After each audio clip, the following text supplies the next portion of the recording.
You know, we sent 5 Saudi children to the Philippines starting 2004, and all of them were successful, and I was so proud as a Filipino. We even had a case of nephritis in Saudi Arabia. Nephritis ay isang sakit sa bato. She underwent renal transplant from an unrelated donor. However, complications came up.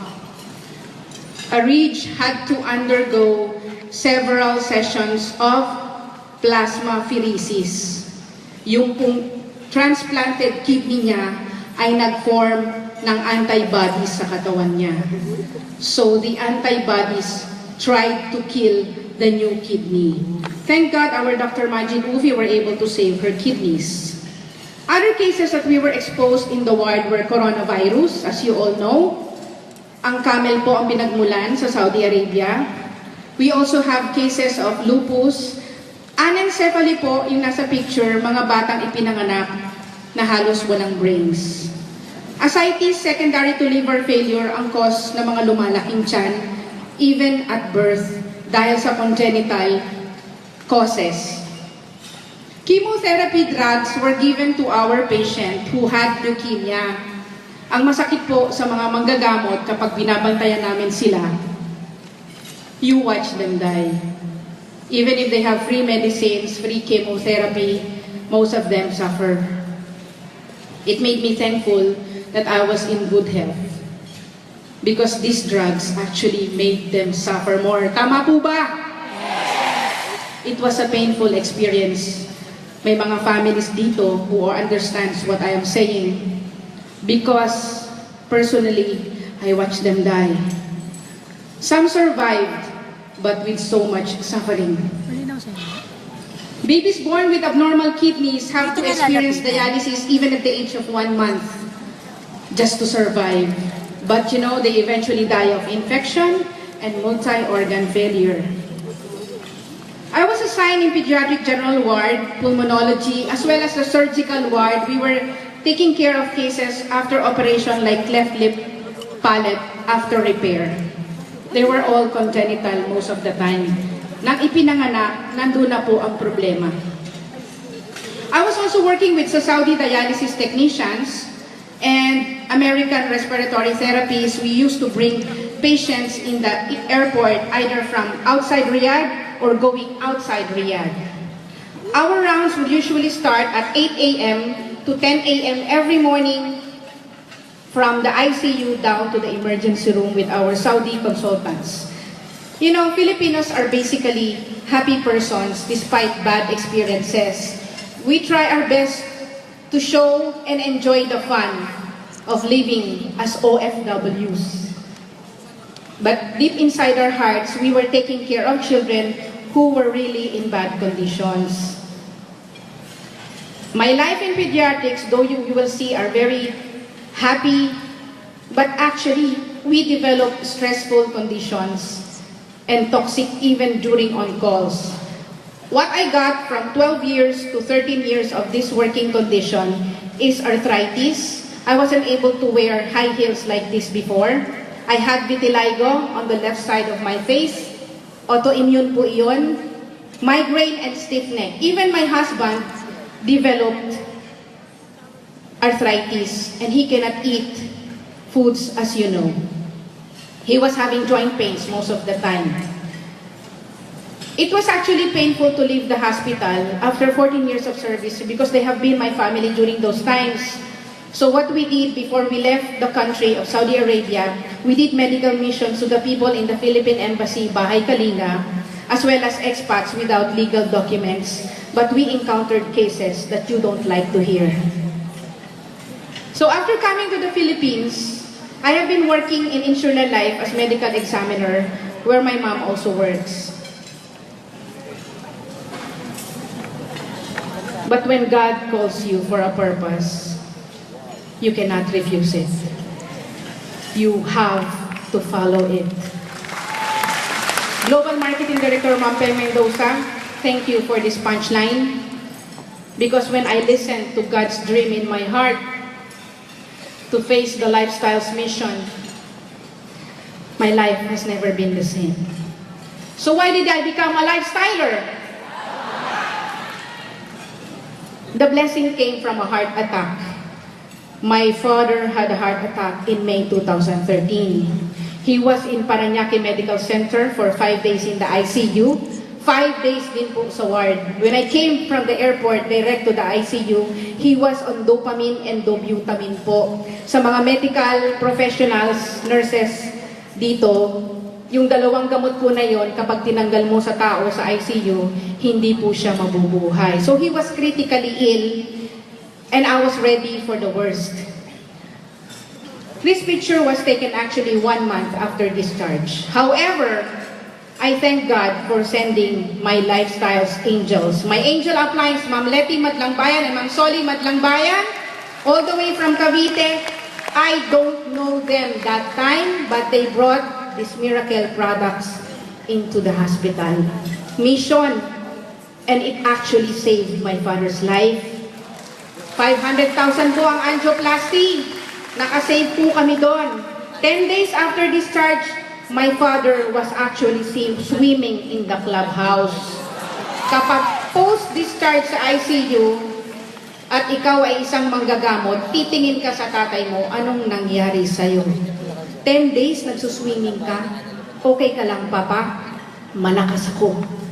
So thank God, up to now, he was not admitted again and had no more heart attacks. My personal health improved as well. Sa father ko pa lang, bawing-bawi na ako sa package. But then again, my vitiligo lessened dramatically. My leg pains from arthritis was gone. I can wear heels. Stiff neck was gone, as well as the high uric acid problems of my husband. Matitira sa akin. My cousin Marge is actually a diabetic for 8 years. Sige, mag-detox tayo ngayon. She had 5 times regular insulin, itinutusok 5 times a day. Marami po dito ang diabetic, at siya po ay naka-metformin 1,000 mg twice a day. 2,000 mg of metformin damaged her liver. So she came to me one time in the clinic and I was able to convince her to take FiberLife. Initially 2 capsules a day. Lo and behold, 2 weeks, ang reflow, blood sugar level, 2.5 millimole per liter. Sayad sa lupa. Ang normal po ay 6 to 8. Where is she now? She's doing the Lifestyles Mission in Mindoro.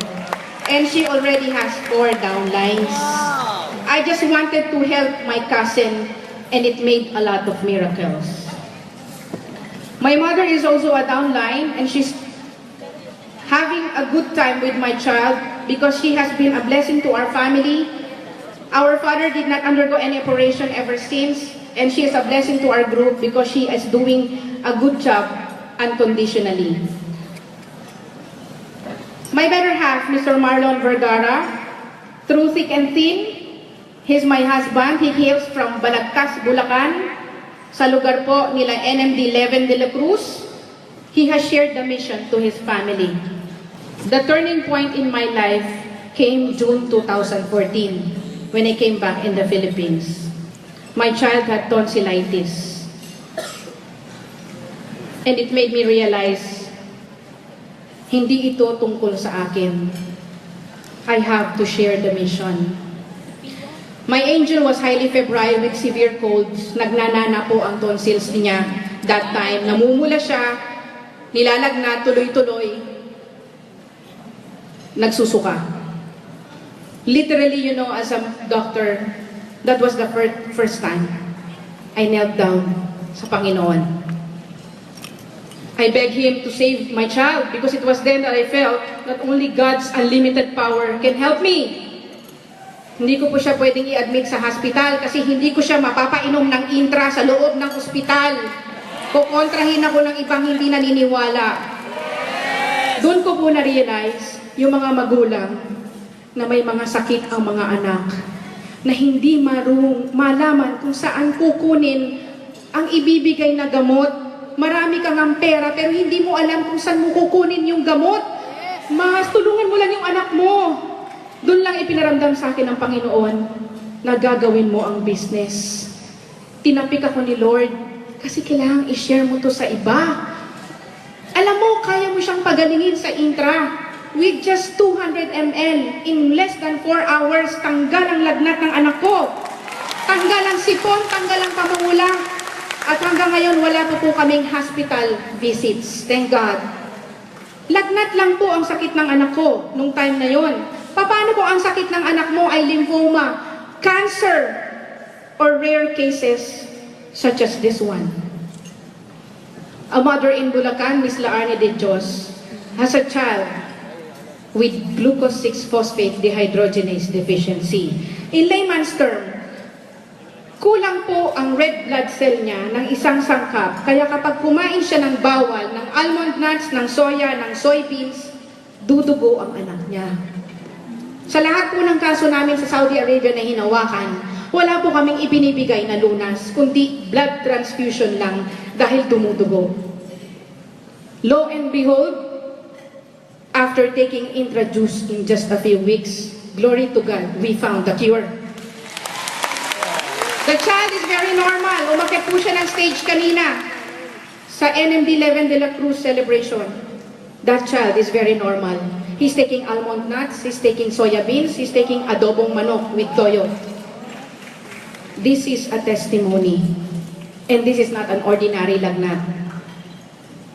We have another miracle case handled by thyroid of my mother-in-law. She was sick for 2 weeks, Christmas time, December 2014. She complained to me, "Anak, masakit ang lalamunan ko, may bumubukol. Masakit." Confirmed by ultrasound, she was having thyroid nodules enlarged. The doctor in Balagtas Doctors told her, prepare 70,000 pesos. This time she believed in me and she asked for the supplements that we were taking for the last 2 years. 2 weeks, intra capsules, 6 capsules a day. This is the result after 2 weeks. We saved 70,000 pesos. Marami po kaming dialysis cases na hawak sa military hospital. All cases have free medical services. Pati po ang dialysis nila doon, libre. All you have to do is to come during your schedule. But parents have given up taking care of their children because of the social impact of having a chronically ill child. It is really very devastating. May mga inaalagaan pa tayong mahal sa buhay na sometimes feel mo nang sumuko. Hindi dahil lang nauubos na ang pera mo, kundi dahil nakikita mong pagod na ang anak mo. Gusto mo na siyang mamahinga rin. Sometimes my nurses would tell me to give up. Dok, ibigay mo na yan. Pagod na rin kami. Severe hypertension, nagkukumbulsyon sa dialysis, including the stress of parents who keep on shouting to you, akala mo ikaw ang may kasalanan, hindi naman ako ang gumawa ng anak nila. But these people, you cannot blame for their suffering. Salamat po at dumating ang lifestyle sa Pilipinas. The Deborah family has brought a miracle to this country and to other 41 countries. Dahil dati, walang gamot ang renal cancer. Ngayon, meron na! Buhay na sila. Hindi na lang sila nagki-chemotherapy, but they live a better life, quality life. Hindi na kinakailangan mag-chemotherapy ng mga brain tumors. Kasi si Mark Dacuma, sinabihan ng $250,000 pang-opera ng tumor sa utak. Buti kung mabuhay ka after mong operahan. Maraming complications. But without taking any chemotherapy, less than 3 months taking intra-products, lifestyles, the tumor has decreased. It's available in Facebook for your testimonies. We have a rare case handled by NMD Lea Guevara. Please stand up to be recognized. She was able to heal the family of juvenile hyaline fibromatosis. 70 cases in the whole world, 6 cases in the Philippines, and 2 has been healed by our NMD Lea Guevara. Testimony po na ang Lifestyles products ay hindi basta-basta juice lamang. Try to research the term, the sickness. Hindi ko alam kung makikita nyo ang treatment. introduced lang pala. Langerhans histiocytosis is a very rare case of leukemia. Kung may leukemia sa family, ito po ay higher level of leukemia. But NMD, Ma'am Tess Talamisan, she was able to give a better quality life to Rice. Lifestyle products din po ang nagbigay ng bagong buhay sa batang si Rice. All these blessings came from a challenge from my family last May 2013. Ever since, we have met the Lifestyles family and we have been blessed